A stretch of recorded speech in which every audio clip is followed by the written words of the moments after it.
안녕하세요. 지난 시간에는 박태원의 소설가 구보시의 1일 작품 전체를 함께 살펴봤었죠. 오늘은 그 내용을 잘 이해하고 있는지 점검하는 차원에서 2008년 6월 수능 모의평가 문제를 함께 풀어보도록 할 거예요. 만약에 지난 영상을 아직 보지 않으신 경우에는 전체 내용을 다 나름대로 꼼꼼하게 정리를 해 놓았기 때문에 그 영상을 먼저 시청하시고 와주신다면 작품의 내용이 더 잘 이해가 될 거고요.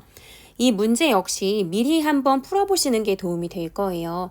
그래서 제가 설명 더보기란에 작품 이 문제를 풀 수 있는 제 블로그 게시물 링크를 걸어둘 테니까 미리 한번 문제를 풀어보시고 나서 수업을 들으시면 내가 이런 부분에 대한 이해가 조금 부족했구나. 아니면 이 부분은 내가 잘 파악하고 있어.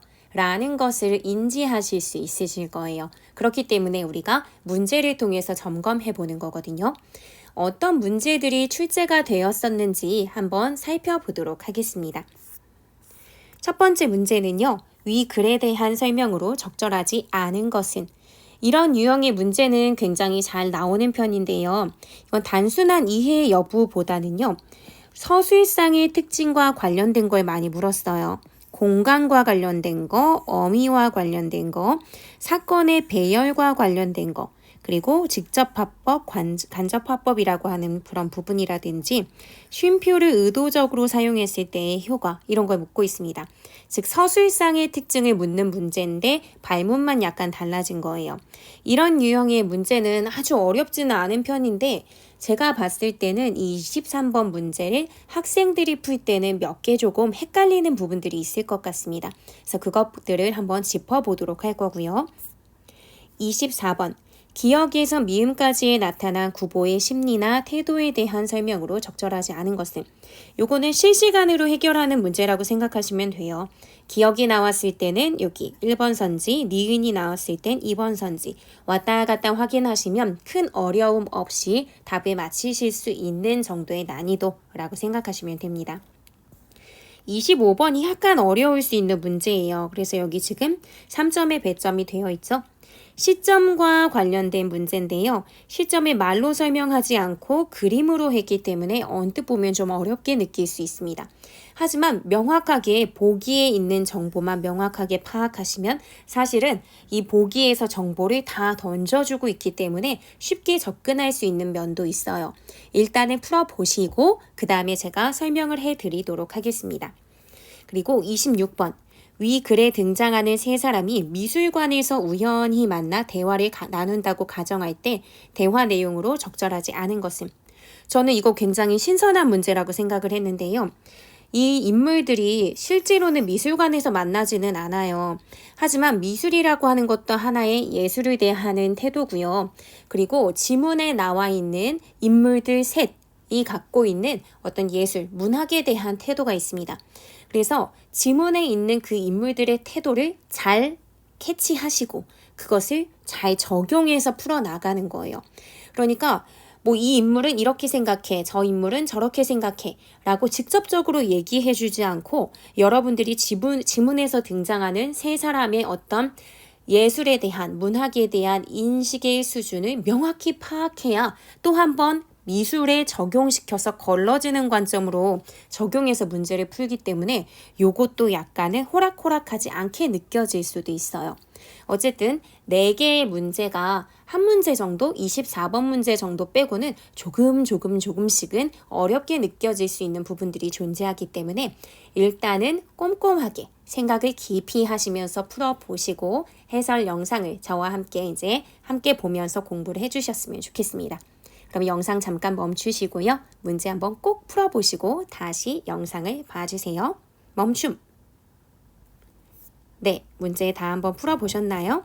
지문을 함께 보면서 내용 꼼꼼히 살펴보도록 하겠습니다. 다방을 찾는 사람들은 소설가 구보시의 1일을 보면요. 공간이 계속 이동하다 보니까 이렇게 공간을 첫 번째 줄에 조금 두껍게 크게 써주는 면이 있어요. 그래서 공간이 이동하는 걸 중간중간 파악하기가 굉장히 좋죠. 다방을 찾는 사람들은 어인 까닭인지 모두들 구석진 좌석을 좋아하였다. 구보가 여기서 주인공이죠. 하나 남아있는 가운데 탁자에 앉는 수밖에 없었다. 구석이 아니라 지금 가운데 갈 수밖에 없었네요. 그래도 그는 그곳에서 엘만의 발스 센티멘터를 가장 마음 고요히 들을 수 있었다. 음악을 들으면서 조용히 있는 게 좋은가 봐요. 그러나 그 선율이 채 끝나기도 전에 방약 무인한 소리가 들려요. 방약 무인이라는 말은 우리 고전 소설 보다 보면 가끔 나오기도 하는데요. 방은 사방할 때 말하는 거고요. 사방에 뭐뭐한 것처럼 무인, 사람이 아무도 없는 것처럼 굴다 라고 생각하시면 돼요.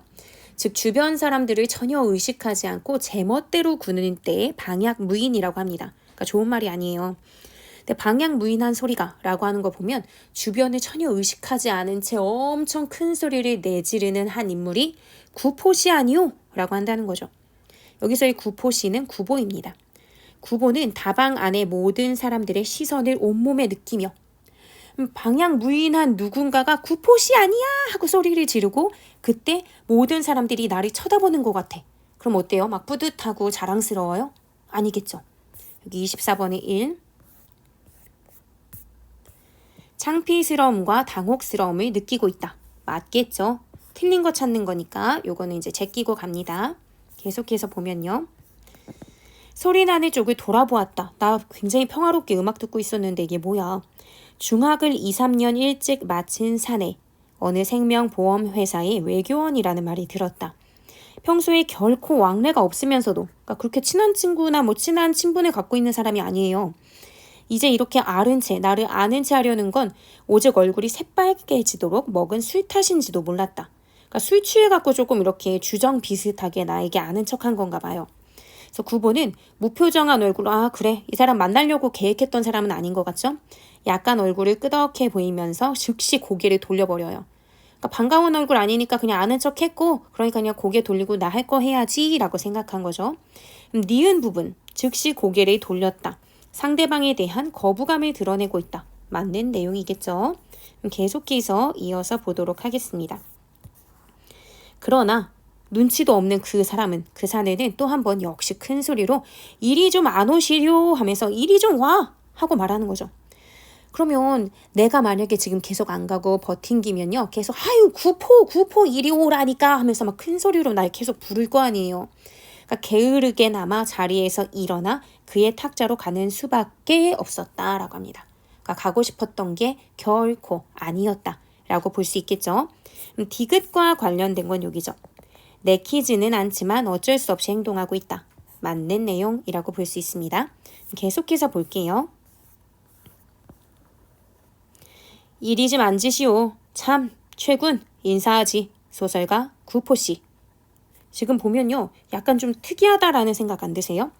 원래 같으면 이리 좀 앉으시오 하면서 참 최군 인사하지 소설가 구포씨라고 하면서 큰 따옴표에 들어갈 만한 말이 그냥 여기 따옴표에 들어가 있지도 않고요. 그리고 보면은 참 최군 인사하지 소설가 구포씨 이런 식으로 쉼표가 굉장히 많이 이어지는 것을 볼 수 있습니다.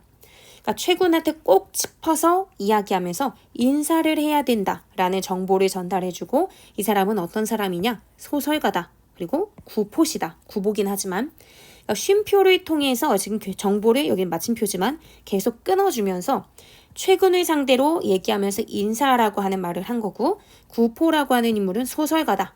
그리고 얘는 구포다. 라고 하는 정보가 전달이 되죠.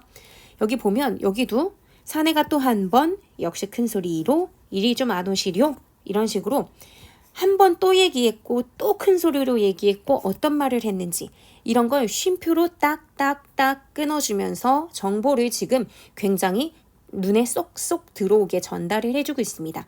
이와 관련된 표현 방식을 여기서 물어요. 그래서 지금 저도 말씀드린 건데 23번의 5번 선지를 보면요.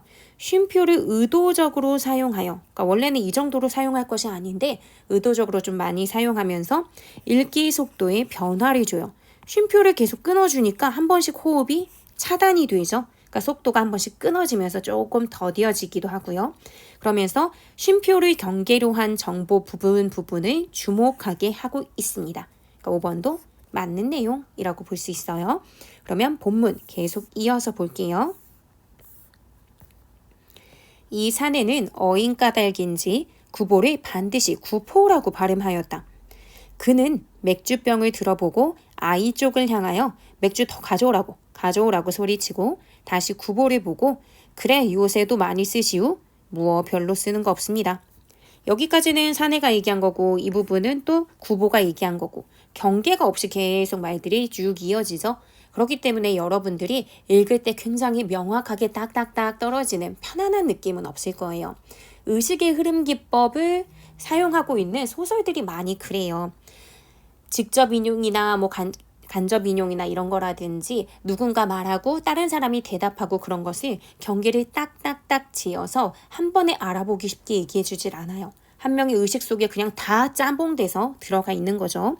어쨌든 구보는 자기가 이러한 사내와 접촉을 가지게 된 것에 지극한 불쾌를 느끼며 이렇게 막 술 먹고 소리 지르고 이런 사람 싫어하나 봐요. 경어를 사용하는 것으로 뭐 별로 쓰는 거 없습니다 라고 할 때 이거 굳이 필요 없잖아요. 지금 전체가 하고 있는 말 하나니까.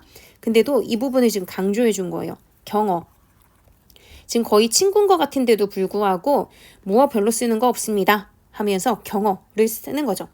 우리 존댓말을 쓰면 약간 거리감을 두는 것을 표현하는 거잖아요. 그러니까 굉장히 좀 친근할 수 있는데 아니거든요. 이런 식으로 얘기하면서 거리감 두는 거.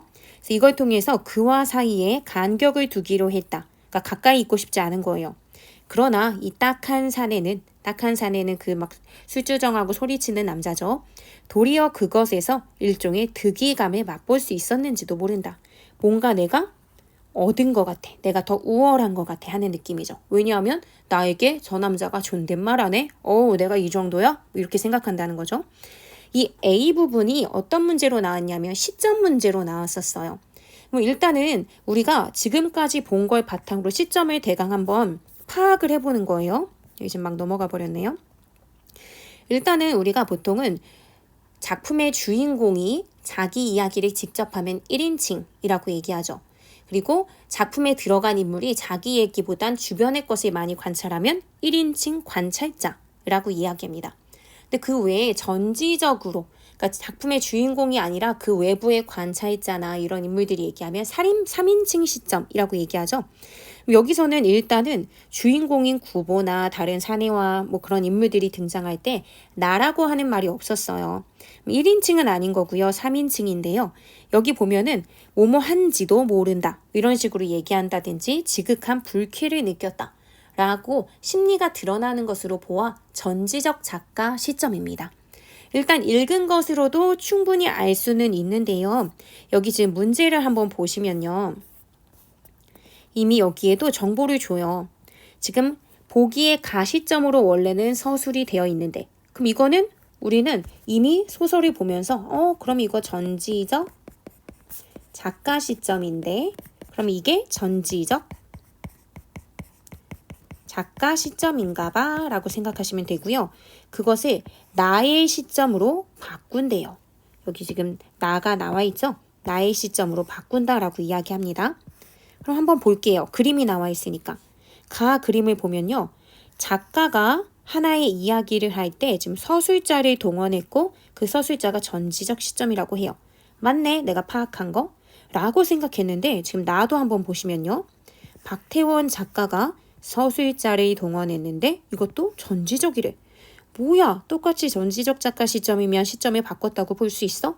라고 생각하실 텐데 여기서 차이점을 보이는 부분은 여기죠. 여기의 정보를 한번 보시는 거예요. 지금 가의 경우는요. 전지적 시점이긴 하지만 구보를 통해서 사내와 최군도 보는 거죠.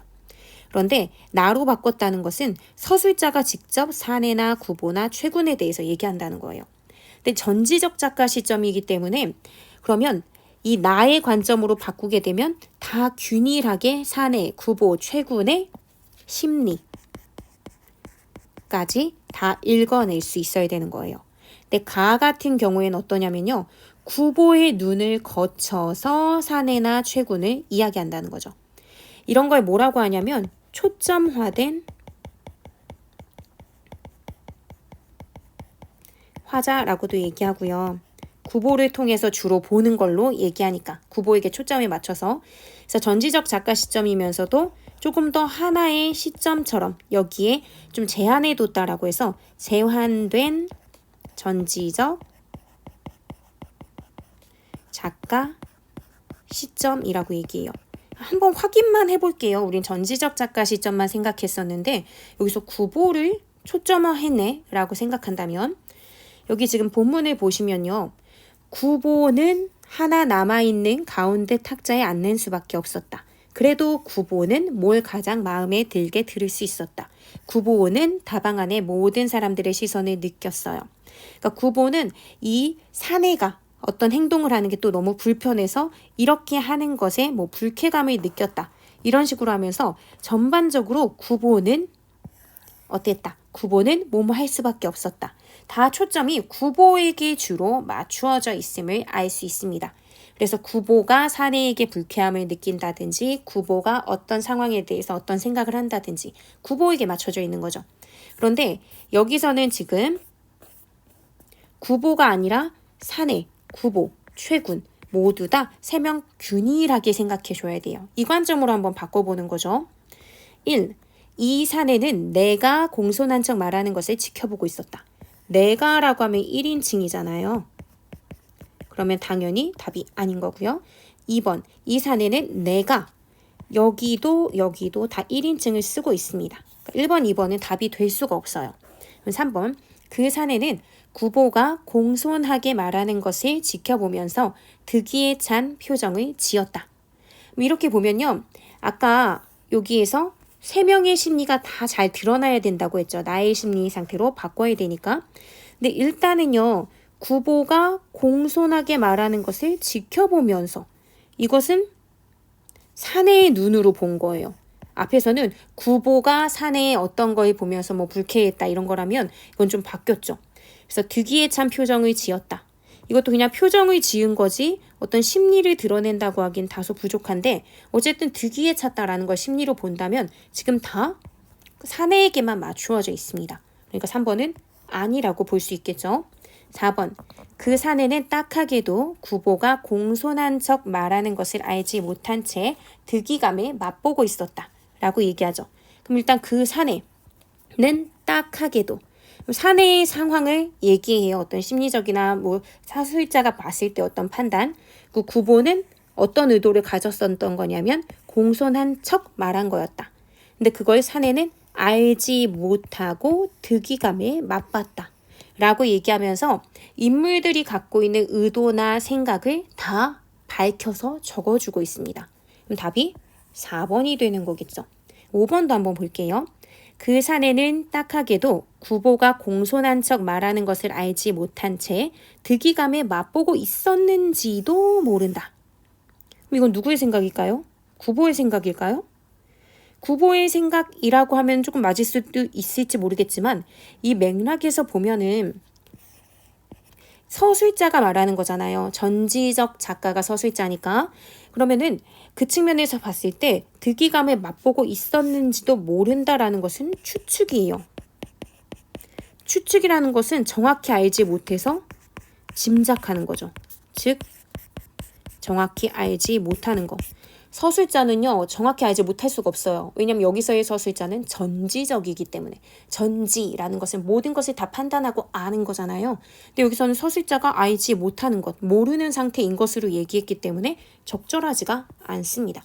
그래서 답이 4번이라고 보시면 됩니다. 계속해서 본문 이어서 볼게요.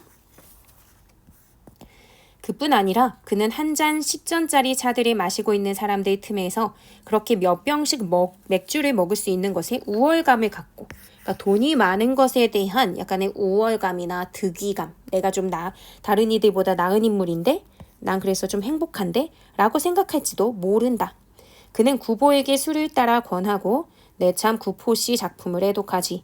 그리고 그런 말을 하였음에도 불구하고 구보가 아무런 감동도 갖지 않는 듯 싶은 것을 눈치채자 사실 내 또 만나는 사람마다 보고 구포시를 선전하지요 하고 얘기한대요. 그러니까 약간 립서비스 같은 거죠. 애독하지라고 하면서 뭔가 베풀어주는 것처럼 하지만 구포시의 작품이 어떤 면이 좋은지 뭐 이런 것을 제대로 파악하고 얘기하는 맥락도 아니에요. 그러니까 내가 뭔가 돈도 가지고 있고 적절히 문학도 조금 할 줄 알면서 뭔가 내가 누군가에게 베풀 수 있는 인물이라는 것, 뭐 선전도 하지요 하면서 뭔가 해줄 수 있는 인물인 것처럼 뻐기는 거. 이걸 좋아하고는 스스로 만족감에 막 허허 웃는 인물이죠. 그러니까 구보의 입장에서는 마음에 들 수가 없어요.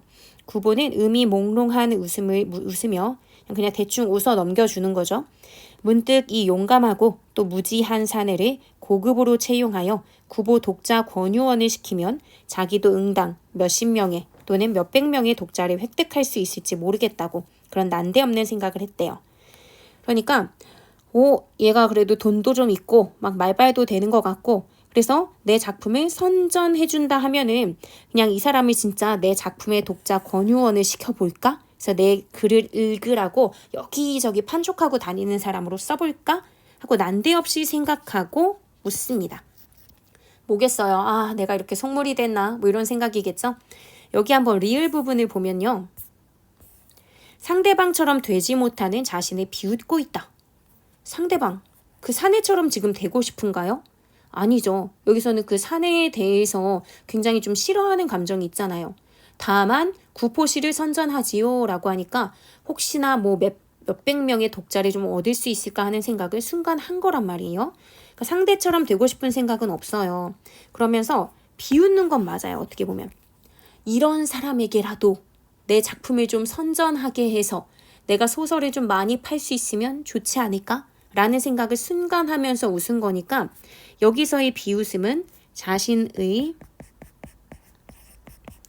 속물성에 대한 나도 이런 인물이었나. 소설 많이 팔고 싶어서 순간 이런 생각을 한다고 이런 생각 말이죠. 그러니까 자신의 속물성에 대한 비웃음이라고 보시면 됩니다. 그러니까 답은 4번이 되겠죠. 그럼 계속해서 본문 이어갈게요. 참 구보 선생하고 최군이라 불린 사내도 말참견을 하여 그러니까 총 3명의 인물이 나오는데 여기선 최군이라는 인물도 지금 추가돼요. 자기가 독견의 승방비곡과 윤백남의 대도전을 걸작이라고 여기고 있는 것에 이거 잘 몰라도 돼요. 어차피 뜻풀이에 지금 뭐라고 돼 있냐면은 당시에 큰 인기를 얻었던 소설, 장편소설이라고 했으니까 베스트셀러인가 봐요. 그럼 지금 구보도 글 쓰는 사람인데 지금 이 최군은 어떠냐면 뭐 독견이라는 작가하고 윤백남의 작가의 어떤 작품을 걸작이라고 여기는 것에 막 동의하냐 물어봐요. 눈치코치 참 없죠.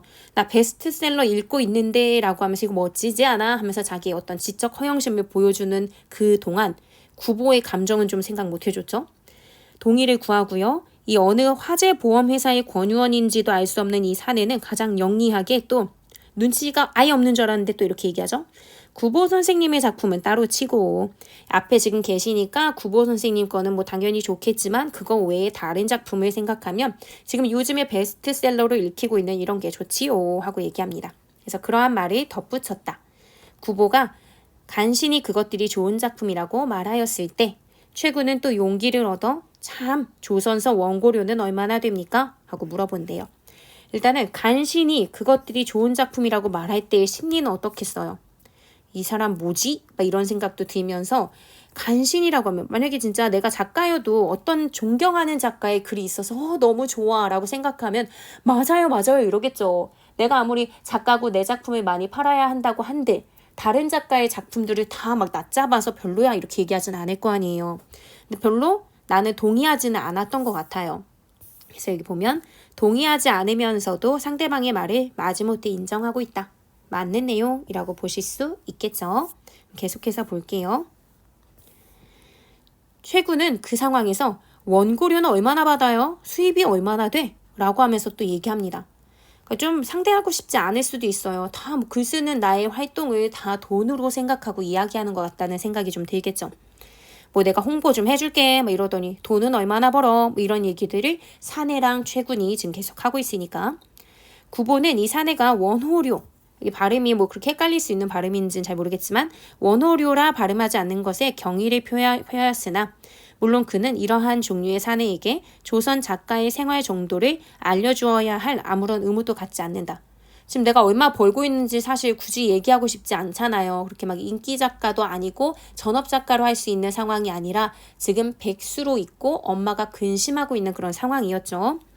그래, 구보는 혹은 상대자가 모멸을 느낄지도 모른다는 것을 알면서도 좀 뻘쭘하고 민망할 수도 있겠지만 불쑥 자기는 이제까지 원고료라는 것을 받아본 일이 없어 그러한 것은 조금도 모른다고 말하고 마침 문을 들어서는 벗을 보자 원래 만나기로 한 친구가 따로 있었거든요. 그만 실례합니다 하고 자리를 떴어요. 그리고 그들이 무어라 말할 수 있기 전에 제자리로 돌아와 노트와 단장을 집어들고 막 자리에 앉으려는 벗에게 나갑시다. 다른 데로 갑시다. 나가고 싶은 거죠? 지금 기분이 별로 좋지 않아요. 밖에 여름밤 가벼운 바람이 상쾌하다. 다방을 벗어나니까 조금 낫다라는 감정을 느낍니다. 일단 본문은 다 봤고요. 여기까지 봤을 때 우리 안 풀었던 거 한번 볼게요.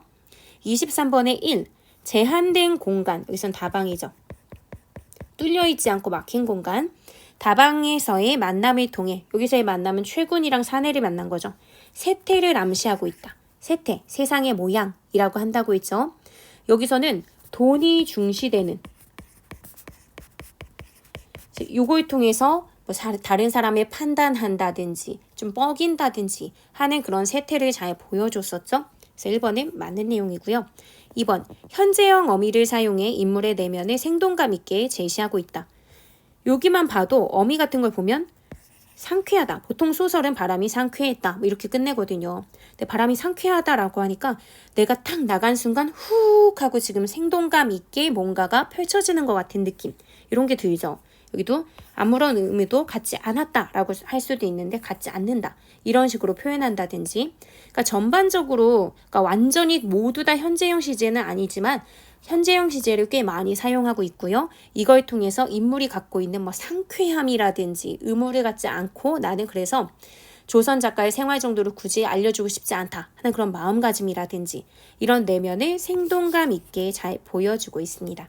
2번도 맞는 내용. 3번, 시간적 순서에 따라 사건을 배열하여. 그러면 언뜻 보면 시간적 순서는 맞아 보여요. 왜냐하면 다방에 지금 구보가 들어서 가서 앉았고 음악을 듣다가 사내가 나타나고 사내랑 최군이랑 상대하다가 그 다음에 내 친구가 와서 다시 자리를 떴거든요. 하지만 시간적 순서에 따라 사건을 배열했다 하면은 이렇게 이건 딱 하나의 굳이 보면 하나의 사건 딱 하나밖에 안 되는 거거든요. 다방에서 누구 만나고 얘기한 거니까. 근데 뭔가 여러 가지 사건, 적어도 2개 이상의 사건이 나란히 배열돼서 나와야 되잖아요. 시간의 흐름에 따라서. 근데 그런 것은 존재하지 않죠. 만약에 그래도 선생님 지금 사내하고 최군하고 이야기한 게 하나의 사건, 그 다음에 친구가 온 게 하나의 사건이라고 볼 수 있진 않나요? 만약에 그렇게 굳이 파악을 하셨다면 그것 자체에 인과성은 있나요?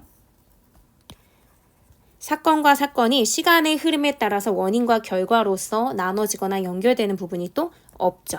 그렇기 때문에 3번은 틀린 내용이라고 볼 수 있습니다. 그래서 답이 3번이고요. 4번, 직접 화법과 간접 화법을 활용하여 등장인물의 심리적 거리를 조절하고 있다. 직접 화법이라는 것은 큰 따옴표 안에 그 사람이 말하고 있는, 다른 사람이 말하고 있는 걸 고스란히 전달을 해주는 거고, 간접 화법은 그 말을 전달할 때 남이 말한 것을 그대로 이렇게 큰 따옴표로 전달하는 게 아니라 서술자가 자기 말로 전달하거나 아니면 여기서 뭐 구보가 자기 스타일의 말로 전달을 하거나 이런 거겠죠. 여기 보면요. 직접 화법이라고 볼 수 있는 게 별로 많지 않아요. 큰 따옴표가 사용된 건 여기 뭐 구포시를 선전하지요. 뭐 이 정도의 말이라든지 여기 어디 앞에 또 있었던 것 같은데 여기 뒤에 여기 구보 선생님의 작품은 따로 치고 이 정도 말고는 인물들이 한 말들을 지금 다 그냥 따옴표 없이 전개를 하고 있어요. 그럼 여기 지금 보면요. 구보 선생님의 작품은 따로 치고 얘기한 거예요. 다른 거예요. 그리고 여기 구보 씨의 뭐 작품을 선전하지요. 그러니까 이거는 약간 구보를 신경 써주고 배려하는 듯한 말. 요것만 지금 큰 따옴표가 돼 있고요. 나머지는 사실상 구보에 대한 좀 배려가 없는 거. 원고료 얼마냐 뭐 이런 거 이제 물어본다든지 아니면 내가 좀 뭐 술 따라서 막 주면서 뭔가 있어 보이는 척 뭐 어떤 척 뭐 이렇게 하는 그런 말들은 다 큰 따옴표가 없죠. 그러니까 그런 측면을 생각해 본다면 직접화법과 간접화법을 적절히 활용해서 등장인물 간의 심리적 거리를 조절한다. 이것도 맞다라고 볼 수 있는 거죠. 그래서 이렇게 해서 지금 23번 문제 살펴봤고요. 그리고 24번도 풀었고 25번도. 그럼 남은 거 26번 문제 한번 보도록 할게요. 위 글에 등장하는 세 사람이 미술관에서 우연히 만나 대화를 나눈다고 가정할 때 대화 내용으로 적절하지 않은 것이라고 했죠. 사내, 이 작품을 그린 사람이 내 후배라오. 대단하지요? 자, 대충 보았으니 이제 점심이나 먹으러 갑시다. 내가 한 통 내지요. 사내는 여기서 보니까 예술적인 조예는 잘 없는 것 같아요. 그냥 대충 보면 돼. 이걸 그린 사람이 내 후배라는 게 대단한 거야. 내 지인, 내가 알고 있는 사람이 그린 거야. 이거 뻐기는 거죠. 그러니까 득이감, 우월감. 이게 앞에 본문에서 사내를 설명하는 말이었는데 이게 굉장히 어울리죠. 그러니까 여기에서 내가 좀 홍보 좀 해줄게 하면서 자기가 뭔가 되게 베푸는 느낌. 이런 말들이 여기에 딱딱딱 맞아 떨어집니다. 1번은 맞다 라고 볼 수 있고요. 최군. 요즘 많은 사람들 사이에서 저 작품이 화제랍니다. 그러니까 인기 있는 것. 아까도 보면 베스트셀러라고 볼 수 있는 승방비곡이나 대도전 이런 거 막 얘기하면서 아는 척 했잖아요. 이거 좀 보고 가자 이렇게 얘기하면서 그래야 교양 있다는 소리를 듣지요 이렇게 얘기합니다. 그러니까 아까 승방비곡이나 뭐 대도전 이런 거 보는 게 뭐 나름대로 자기가 지금 거기에 조예가 있다는 식으로 얘기했으니까 맞는 내용이라고 볼 수 있고요. 구보. 글쎄요, 사람들의 입에 자주 오르내린다고 훌륭한 작품이라고 말할 수 없지 않을까요? 그러니까 요거는요, 직접 이런 식으로 말하진 않았지만 내키지 않는데 겨우 동의를 하고 있기 때문에 구보의 생각과 맞다라고 볼 수 있어요. 베스트셀러에 해당되는 승방비곡이나 대도전에 대해서 나도 그렇게 생각해 대단한 거야 라고 동의하는 걸 좀 힘들어 했잖아요. 그러니까 그 측면에서 구보의 관점을 잘 반영한 말이라고 볼 수 있습니다. 그랬더니 최군이 그래도 이런 작품 하나쯤 거실에 걸어두면 폼이 날 텐데 얼마면 살 수 있을까요? 가격이 중요해. 아까 막 원고료 물어봤잖아요. 원고료 얼마나 받아요? 했던 것과 비슷한 맥락이죠. 남은 거 하나. 아무튼 요즘은 모든 것을 돈으로만 따지려 해서 문제예요. 그러니까 이런 생각은 좀 할 수도 있을 것 같아요. 근데 내가 소설을 쓰는 건 그런 사람들의 생각을 바꾸기 위한 것이지요. 그러니까 글쓰기의 목적이라든지 아니면은 자기 소설의 글의 어떤 성격이 어떤지 밝혀주죠. 우리 소설을 읽으면서 이 구보가 소설가인 건 알지만요. 구보가 어떤 유형의 소설을 쓰는지는 사실 알기가 어렵습니다. 그러니까 이거는 알 수 없는 내용이죠. 답은 5번이라고 볼 수 있습니다. 네, 이렇게 해서 모의평가에 나왔던 문제들을 모두 살펴봤었는데요. 요거 제가 생각할 때는 수능에 이런 유형으로 문제가 출제되면 여러분들이 풀 때 조금 어렵게 느낄 수 있는 문제가 몇 개씩 있어요. 그러니까 이런 식으로 문제가 나올 수 있구나. 하나하나 조금씩 꼼꼼하게 접근할 수 있는 면이 있어야 되는구나. 라고 생각하시면서 다시 한번 전체적인 내용에서 내가 좀 이해가 부족했거나 하는 부분들을 점검하시고 넘어가시면 참 좋을 것 같습니다. 오늘 모두 수고하셨고요. 다음에 또 좋은 영상으로 찾아오도록 하겠습니다. 안녕.